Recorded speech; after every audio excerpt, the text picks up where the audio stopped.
Ke uma sekuphele konke sekunje ngabona ukuthi bengithi ANC file nje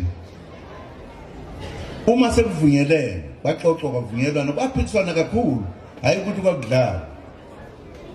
egcineni kwavunyelwana kwasekuthiwa igama ke umongameli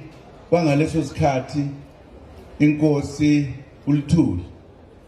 wayesexoxa indaba ukuthi thina abantu abamnyama sinendlela esenza ngayo izinto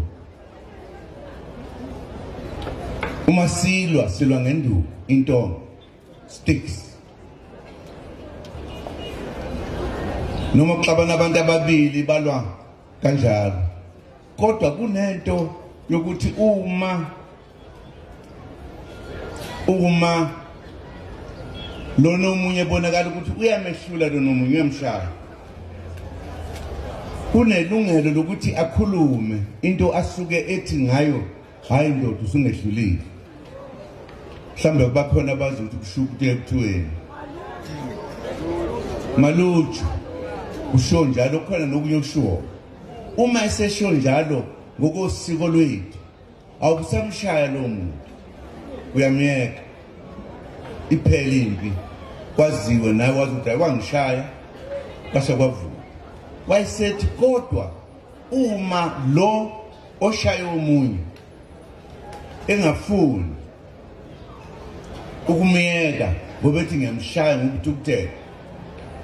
kosukuma abantu bamvimbe lo bamlamula uma sebehlukene athi lo ngokuthukuthela abese khokhoba emlandela lo emzini wakhe ufuna ukumshaya impela uma esefike esangweni usuke esefike kungaseyona lempe benilwa nebabili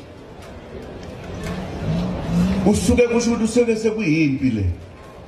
akuseyona le ukuthi benixabene uma uyindoda uhlezi la kusho ukuthi lo muntu usehlasela usapho lwakho nomndeni yinye into esisele yokuthi uyisebenze ngoba induku ngeke usayisebenzise kunesikhali ke sisibekayo thina base-Afrika esihlala lapha esigade umuhlaselo umkhonto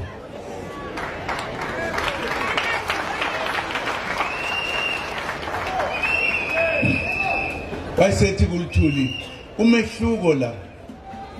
ukuthi mhlambe lensizwe ibingaphumi igwaze lo ngomkhonto enze konke ukuthi manje thina sikhuluma lokhu nje sisizwe kusho ukuthi lo mkhonto esingathi umkhonto owodwa esuthathayo sigwaze sitha ngawo